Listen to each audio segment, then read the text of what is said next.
우리 하나님 말씀 열왕기하 6장 8절에서 23절의 말씀을 함께 봉독을 했습니다. 우리 이 말씀 가지고 평화의 길이라고 하는 제목으로 우리 하나님 말씀을 증거하겠습니다. 오늘 말씀은 저 개인적으로는 그 조지아 시절을 생각하게 하는 말씀입니다. 오늘 말씀 보면 도단이라고 하는 지명이 나오죠.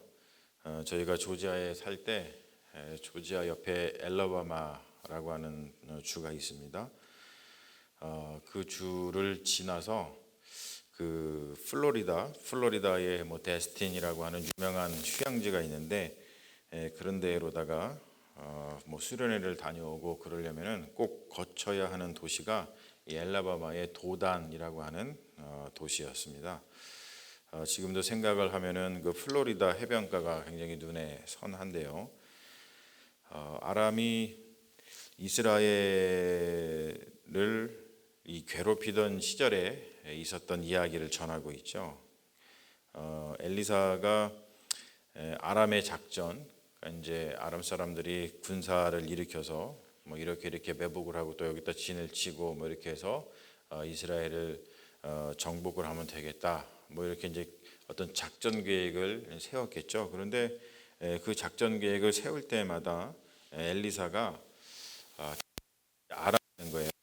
보니까 감히 이 아람 군대가 이스라엘을 침공하는 것이 쉽지가 않았습니다. 그만큼 이제 엘리사의 어떤 존재감을 우리가 느낄 수 있는데 엘리사의 이러한 활약을 보면서 이러한 역할들을 보면서 참 이런 사람이 되면 좋겠다. 굉장히 존재감이 굉장하죠. 뭐 다른 것이 아니라 공동체의 덕이 되는 사람. 그러니까 이 사람 때문에 공동체가 든든하죠. 보면은 이 공동체를 세우고 또 공동체를 살리는 사람으로 이 엘리사가 모습을 보여주고 있는데 공동체를 무너뜨리는 사람이 아니라 공동체를 세우고 살리는 사람. 엘리야와 같은 어떤 존재, 엘리사와 같은 이 존재감, 그래서 참 이런 사람이 되면 얼마나 좋을까. 언제나 내가 속한 곳 그리고 내가 있는 곳에서 이렇게 하나님의 은혜를 충만히 받아서 그 공동체를 내가 속한 곳을 늘 이롭게 하고 세우고 살리는 사람이 되면 참 좋겠다. 이런 생각을 엘리사의 이야기를 보면서 좀 당연히 갖게 되는 것 같습니다. 그런데 이 적군이었던 아람의 입장에서는 눈의 가시 같은 존재였어요. 그래서 엘리사가 이제 어디에 있는지 찾아보고 그 엘리사한테 군사를 보내서 그 엘리사를 먼저 죽여야겠다. 그러니까 이스라엘을 차지하기 위해서는 다른 것보다도 엘리사를 먼저 죽여야겠구나. 이 아람 왕이 그러한 판단을 한 것이죠. 그래서 엘리사가 어디에 있는지 수소문을 해봤더니 도단에 있었던 거예요. 도단에 있었습니다. 그래서 이 도단이라고 하는 도시하고 이 엘리사하고 굉장히 중요한 관계를 가지고 있는데 저는 이 말씀을 읽을 때마다 조지아의 시절이 생각나는 굉장히 좀 정다운 그런 말씀 중에 하나입니다. 아무튼 이 도단에 있었던 이 엘리사를 처단하기 위해서 아람 왕이 군사를 보내서 이 도단이라고 하는 이 도시를 그 성을 포위를 합니다. 자, 아침에 일어나 보니까 아람 군대가 이 성을 포위하고 있어요. 당연히 그 상황을 보고서 웬만한 사람들은 쫄겠죠. 엄청나게 좁니다. 특별히 이제 게하시, 이 엘리사의 몸종이었던 게하시가 일어나서 보니까 성을 둘러싼 아람 군대를 보고서 놀랍니다. 그리고 그가 들었던 감정은 뭐냐면 이제 공포, 두려움 이런 것이겠죠. 그래서 어떤 말을 하냐면 우리가 어떻게 하죠? 우리 이제 죽었습니다. 이렇게 절망과 공포 가운데 엘리사한테 그런 이야기를 하죠. 그런데 우리가 오늘 말씀을 통해서 또 한 가지 정말 중요한 것을 배우죠. 뭐냐면 눈에 보이는 것만을 통해서 삶을 살아가면은 참 어렵고 힘들다는 거예요. 그러니까 눈에 보이는 것만을 통해서 우리가 살아가면 우리의 마음속에 우리를 차지하는 것이 뭐냐면 이제 불안, 또한 공포, 두려움 이런 것들이 눈에 보이는 것을 통해서만 우리가 삶을 살아가면 우리를 괴롭히는 그런 감정들이 됩니다. 그런데 엘리사를 보면은 완전히 다른 시선으로 살아가죠.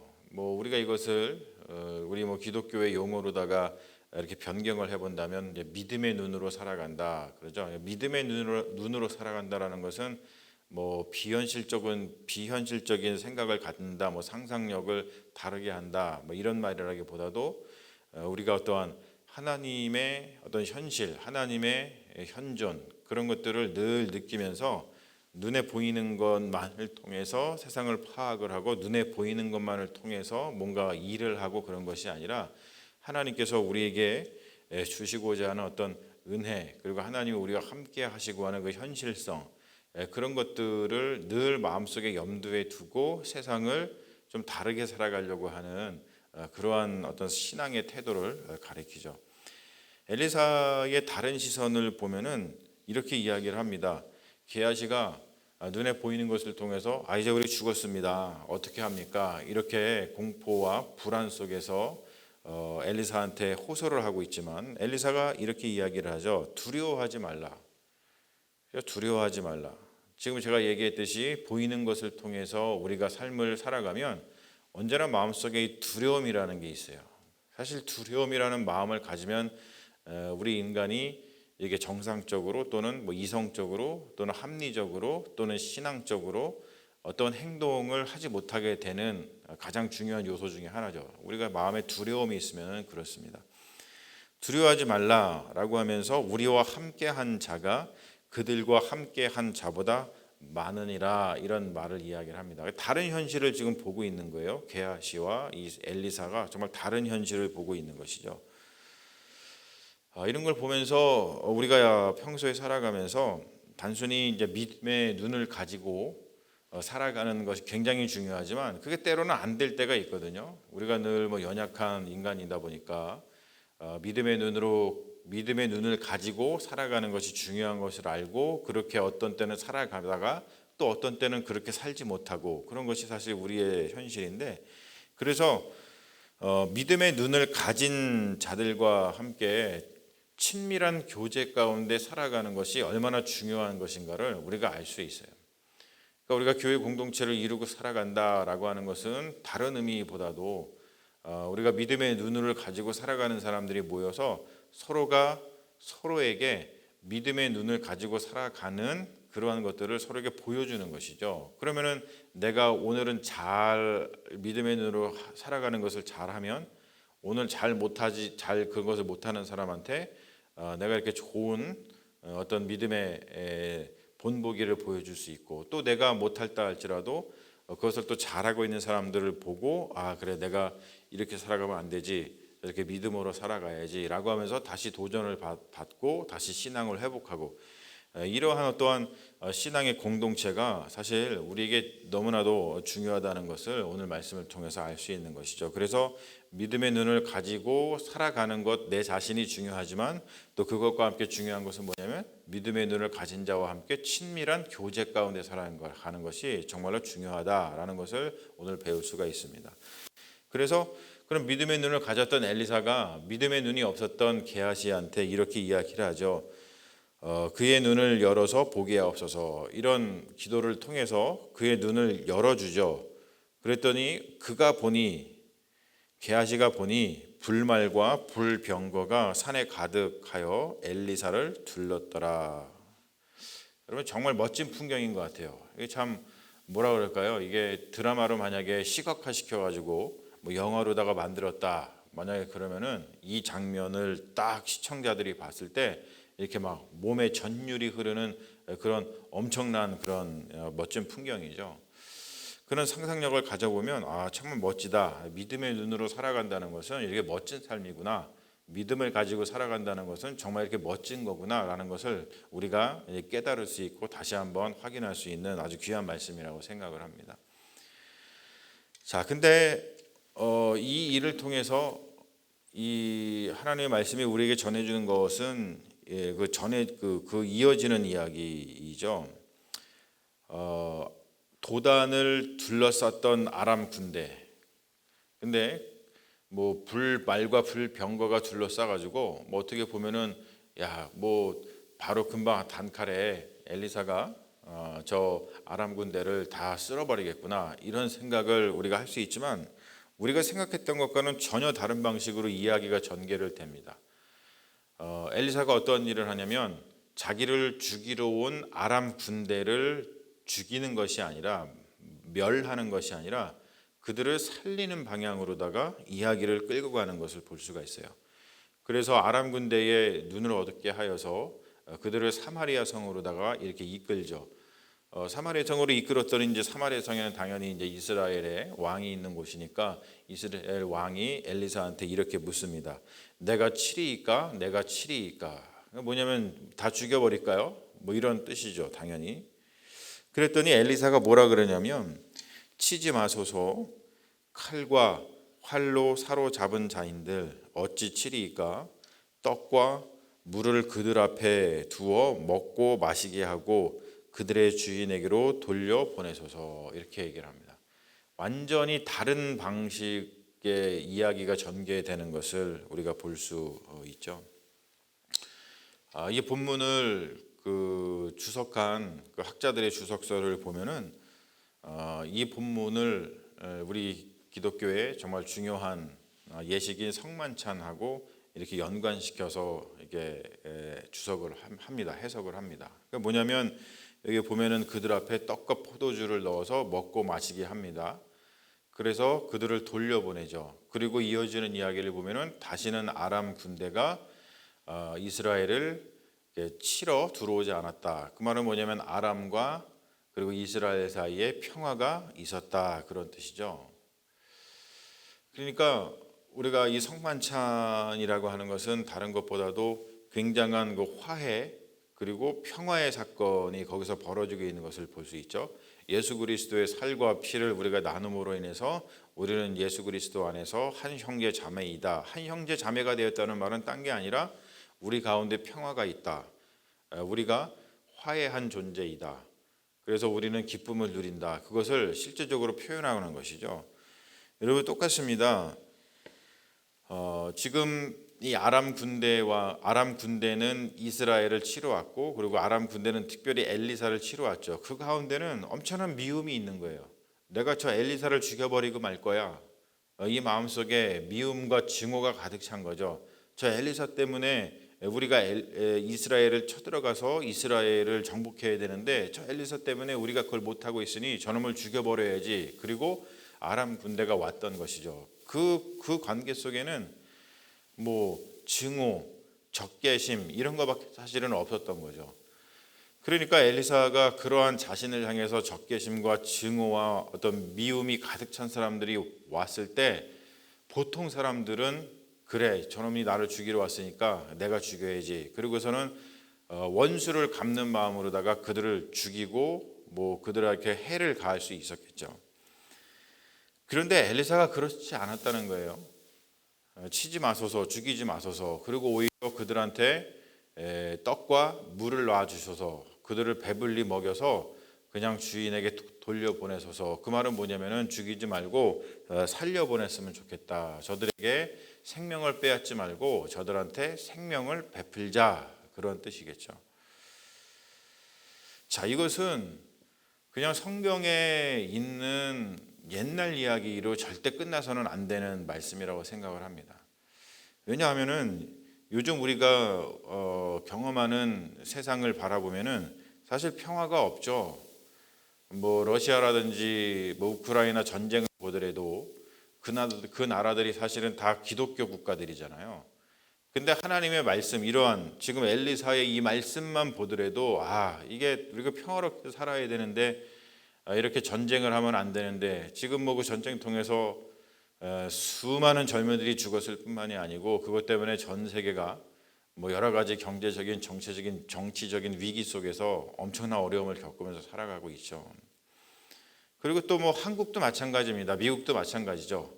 뭐 중국과 러시아의 관계 속에서 그냥 서로 어떻게 하면 자신들의 패권을 차지할까. 그리고 한국도 북한의 핵 위협에 맞서 가지고 사실은 북한의 핵 위협이 있으면은 제일 그 핵 위협으로부터 피할 수 있는 방법은 북한하고 사이좋게 지내면 되거든요. 근데 이제 그런 정책을 쓰는 것이 아니라 오히려 더 적대 관계를 쓰면서 긴장을 고조시키고, 사실 그러한 일들이 우리의 현실 속에서 벌어지고 있거든요. 근데 이 말씀을 보면서 그런 생각을 안 할 수가 없습니다.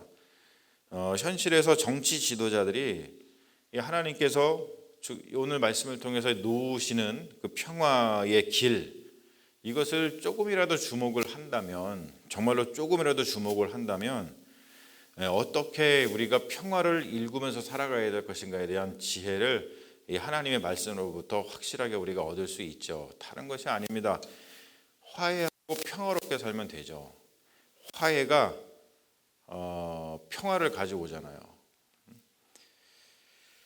그런 것처럼 하나님의 말씀은 그냥 우리가 듣고서 이런 말씀이 있구나, 그리고 또 뭐 개인적으로다가 내가 이렇게 살아야지 이러고 말고는 것이 아니라, 진짜로 우리 삶 속에 벌어지고 있는 어떤 정치, 경제, 이런 현실, 어떤 국제 관계, 그런 곳에서 실제로 워킹, 살아서 움직일 수 있는 그러한 정말로 능력 있는 하나님의 말씀입니다. 그래서 우리가 이 하나님의 말씀을 받은 자들로서 우리가 이 아침에 기도하고 또 우리가 어떠한 세상을 일구할 것인가 라는 것을 생각할 때, 바로 이런 것을 두고서 하나님, 이것이 그냥 여기에 있는 하나님의 말씀으로 그냥 끝나고 마는 것이 아니라, 진정으로 이 세상에 있는 이 현실의 정치 지도자들이, 특별히 기독교 국가라 또 하나님의 말씀을 잘 좀 아는, 그러니까 성경을 보는 그런 나라들부터라도 이 말씀을 가볍게 보지 말고 무겁게 보고, 또 이 말씀을 좀 잘 보아서 엘리사가 게하시의 눈을 열어서 완전히 다른 현실을 보게 했던 것처럼, 하나님 엘리사가 게하시의 눈을 연 것처럼 정치 지도자들에게도 그런 눈을 열게 해 주셔서 진정으로 평화의 길이 무엇인지를 깨닫고, 하나님이 우리에게 주신 이 평화의 길을 그들도 걸어갈 수 있도록, 그래서 우리가 평화를 다 누릴 수 있도록 주님 함께하여 주시옵소서. 이런 기도를 드리는 것이 정말로 우리 그리스도인들에게는 가장 큰 과제 중에 하나인 그러한 시대를 우리가 살아가고 있다고 생각을 합니다. 사랑하는 여러분, 개인적인 삶 가운데서도 또는 여러분들의 여러 가지 더 우리보다 더 큰 그런 사회 속에서도 평화가 없어서 어렵고 힘든 그런 이 시대에 이 말씀을 마음속에 붙들고 우리가 평화의 길을 온전히 걸어갈 수 있도록 하나님 힘주시옵소서라고 하는 기도를 통해서 날마다 평화의 길을 일구시며 살아가는 믿음의 자녀들이 되시기를 주님의 이름으로 축원합니다. 아멘. 우리 잠시 기도하겠습니다. 아버지 하나님, 감사합니다. 오늘 말씀을 통해서 믿음의 눈을 가지고 살아가는 것이 얼마나 중요한 것인가를 다시 한번 보고, 또 엘리사처럼 우리가 평화를 위해서, 또 엘리사처럼 좋은 그 공동체를 살리고 세우는 데에 우리가 쓰임받는 것이 얼마나 중요한 것인가를 다시 한번 깨닫게 됩니다. 특별히 이 평화가 묘연한 이 세상 속에서 평화를 일구고 또 평화를 위해서 살아가기 위해서 어떻게 해야 되는지를 이 귀한 말씀을 통해서 우리에게 가르쳐 주고 계신 줄로 믿습니다. 하나님, 우리들이 이 말씀을 붙들고 열심히 기도할 수 있도록 인도하시고, 또 삶의 자리에서 평화의 길로 우리의 삶을 이끌기 위해서 헌신하는 믿음의 자녀들 되게 하여 주셔서, 하나님의 말씀이 그냥 이 말씀으로 끝나는 것이 아니라 우리 삶 속에서 실제로 프랙티스가 되어서 하나님 우리에게 주시고자 하는 그 놀라운 평화가 우리의 삶, 우리의 이 세상에 이루어질 수 있도록 함께하여 주시옵소서. 그것을 위해서 저희들이 부름받고 이 말씀을 하나님 우리에게 들려주신 줄로 믿사오니, 이 말씀 붙들고 열심히 기도하여서 하나님의 평화를 일구어가는 믿음의 자녀 되게 하여 주실 줄로 믿으며 우리를 구원하신 예수님의 이름 받들어 기도합니다. 아멘. 우리 주기도